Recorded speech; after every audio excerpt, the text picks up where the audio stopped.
Como todos sabemos, el bounce es un elemento fundamental del Lindy Hop. ¿O no? Comencemos definiendo lo que es el bounce y qué le diferencia del pulse. El pulso se genera cuando comprimimos nuestro núcleo, nuestro centro, acompasadamente con el ritmo de la canción. Y puede sentirse cuando alguien te toca, pero no es el elemento más visible de tu movimiento corporal. Y al igual que el latido de tu corazón, siempre está presente cuando bailamos. Y es clave para las mecánicas básicas de un buen Lindy Hop, pero también de otros bailes swing como el balboa.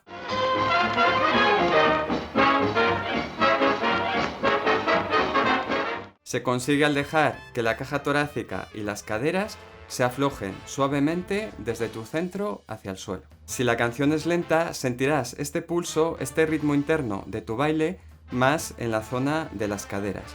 Pero conforme aumenta el tempo de las canciones, va a tender a subir hacia el plexo solar, la zona del pecho, como ocurre por ejemplo, y bien saben, los bailarines de balboa o de charleston. Ahora bien, dicho esto, ¿qué es el bounce? Es el pulso hecho visible. El bouncing o bounce se consigue cuando exageramos el pulso al punto de conseguir un cambio visible vertical en nuestro cuerpo, con la cabeza cambiando de nivel sinuosamente, cosa que no ocurre con el pulso. Las rodillas se flexionan y las caderas se hunden marcadamente hacia el suelo, creando una estética característica.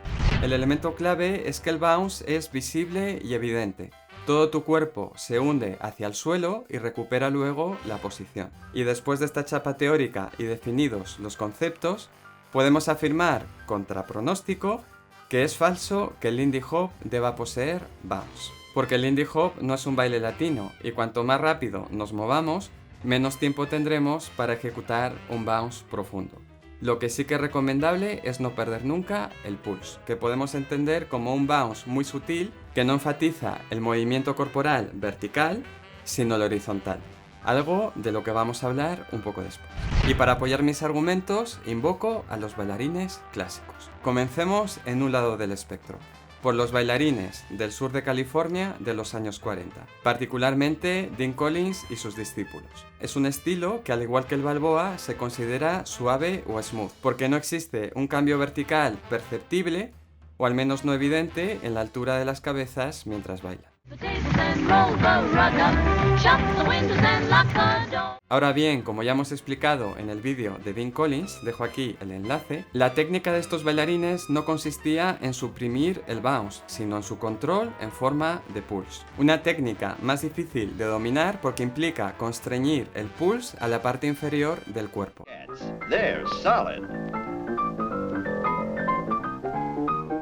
Pero si nos vamos a los bailarines de posguerra del Savoy Ballroom de Harlem, también observamos la misma tónica. Un estilo suave, horizontal, ondulante, repleto de slides.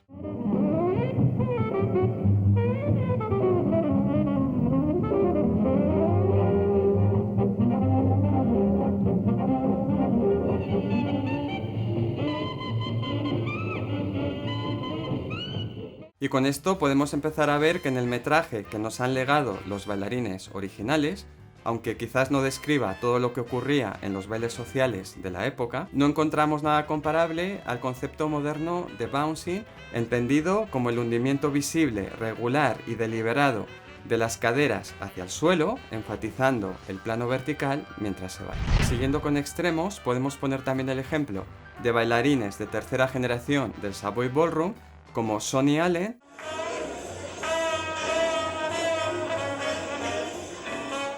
o George Lloyd.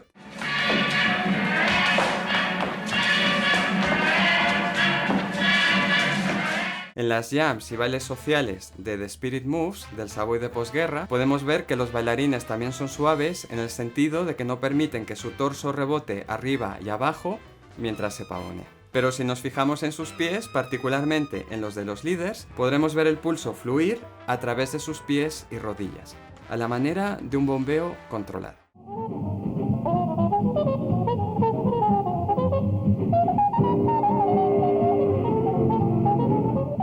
En fin, parece que todos estos bailarines, cuando disponen del suelo y el calzado apropiados, basan su desplazamiento más bien en el pulse que en una compresión visible de su núcleo corporal. Y llegados hasta aquí, quizás podríais hacerme una importante objeción, y es que en casi todo el metraje clásico que conservamos están bailando temas rápidos, que imposibilitan hacer un bounce pronunciado. Por ello, no podemos descartar que en un contexto de baile social, fuera de las coreografías de las películas o de las exhibiciones, tuvieran un bounce marcado al estilo de lo que entendemos en la actualidad.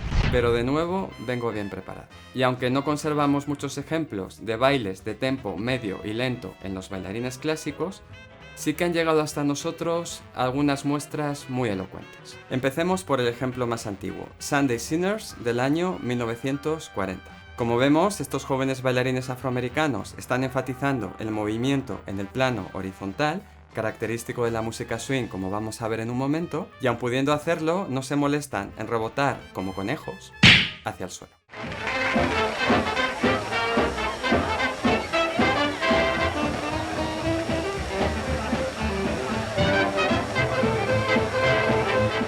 En la película Jet Junction del año 1943 podemos ver también un tempo medio de los bailarines de Los Ángeles con las cabezas permaneciendo a una altura constante, pero con el pulse fluyendo claramente a través de su centro.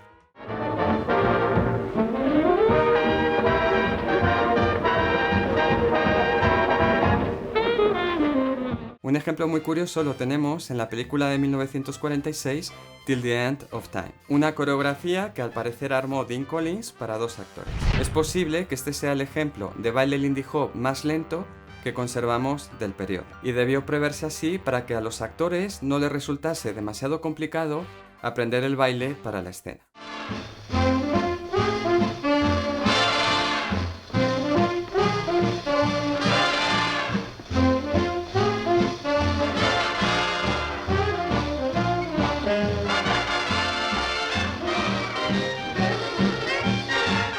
Como salta a la vista, de nuevo se enfatiza el movimiento en el plano horizontal y la creación de dinámicas mediante el stretch a través del mismo plano. Y aquí el argumento fuerte o el núcleo duro de mi argumentación con este ejemplo es que si el bouncing, entendido como este pulse visible y vertical, fuera tan importante para el lindy hop en su época, sería el primer elemento que habrían enseñado y veríamos en estos actores, pero no es así. Y otro ejemplo con bailarines afroamericanos lo tenemos en la película de 1947 Juke Joint. Otro tempo medio con una técnica que a nuestros ojos modernos podemos describir como algo torpe y rudimentaria, pero suficiente para comprobar que, de nuevo, el lindy hop clásico enfatiza las dinámicas horizontales, muchos cambios de lugar y el desplazamiento mediante la compresión controlada del núcleo, es decir, el pulse.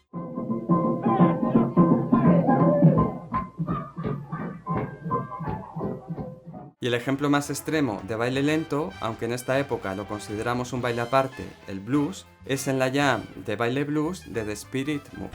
Y aunque esta música no pediría el mismo tipo de bounce que un swing lento, como mínimo podemos advertir el contraste entre el marcado pulse que se enseña en el blues moderno frente a lo que hacían estos bailarines clásicos.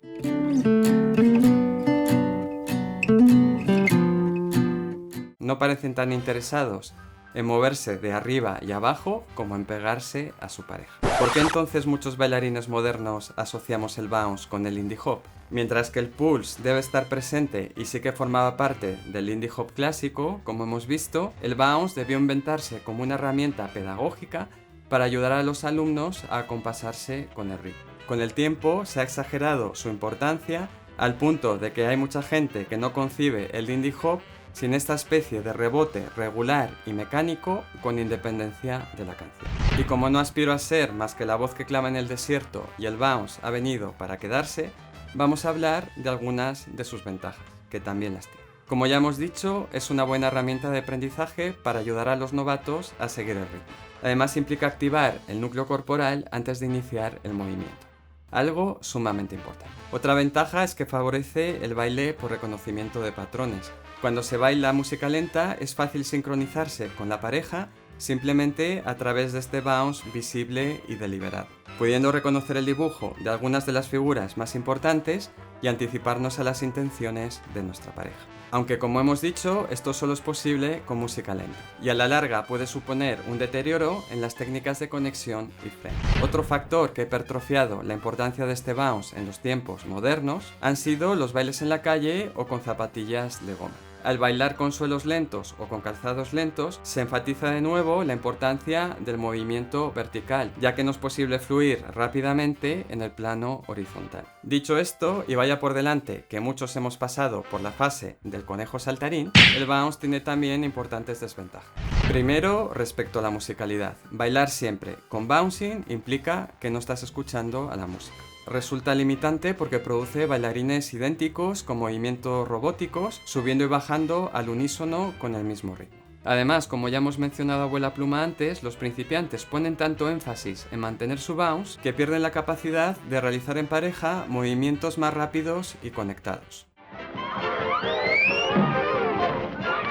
Y aunque Frankie mencionaba en su autobiografía que una noche de baile en el Savoy incluía todos los tempos, también afirmaba junto a otros clásicos que en su época el indie hop se bailaba de manera más rápida y explosiva. Wow, I mean, you know, I was awfully swinging and I was lifting and flying, you know, and everybody look at you and say, man, you flying, and you nowadays is, oh. Con todas las diferencias en técnica y mecánicas que eso supone. Los que lleváis algún tiempo en esto ya sabéis que bailar rápido no es simplemente acelerar la mecánica de un baile lento. Apela a otro conjunto de dinámicas, ideas y técnicas de conexión. Otra desventaja del bounce es que en algunas personas produce dolor de rodillas, a veces por mala técnica. Y tampoco permite recorrer una gran distancia, por ejemplo en una canción rápida, ya que una parte de la energía del bailarín se está disipando en el plano vertical. Hemos hablado mucho de esta idea del swing y del indie hop como música y baile horizontal, y es que el propio Frankie Manning señaló que la música swing apelaba a una dinámica horizontal frente a la dinámica vertical de bailes anteriores como el Charleston. The music changed from the up and down music that was used for Charleston, horizontal music, swing music, then the dance of Lindy Hop became a part of that music. Sonny Allen, un bailarín del Savoy, también se quejaba amargamente de que en la actualidad muchos profesores enseñan a sus alumnos a moverse de arriba abajo como en la época del Charleston. Y concluía, no puedes hacer eso con la música de Count Basie.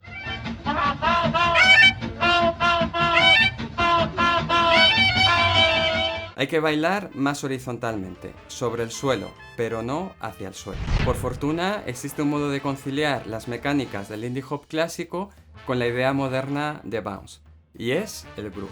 El groove, descrito muy brevemente, es el ritmo visceral que te produce una música propulsiva como el swing, y que va a cambiar dinámicamente de acuerdo a la música que escuches y a tus emociones de ese momento. Este concepto de groove te permite experimentar con diferentes grados de pulse o bouncing, desde lo más suave hasta lo más marcado, y cambiarlo dinámicamente de acuerdo a la musicalidad de la pieza que estás bailando. Es decir, es bailar, no rebotar. Además, como herramienta pedagógica, es superior al bounce porque permite que cada bailarín encuentre su propio modo de expresar el ritmo de acuerdo a la canción. En lugar de pensar, como suele ocurrir, que el bounce es la base o la capa principal sobre la que se añaden los otros ritmos, hay que pensar que el cuerpo posee un amplio abanico de grooves o sensaciones rítmicas y que puedes experimentar con todos ellos. ¿Y tú qué opinas? ¿Prefieres el pulse, el bounce o el groove? Déjalo en comentarios y déjanos tu like o tu dislike si no te ha gustado el vídeo. Un abrazo muy fuerte y recordad que la diferencia entre la realidad y los sueños es que la realidad tiene detalles.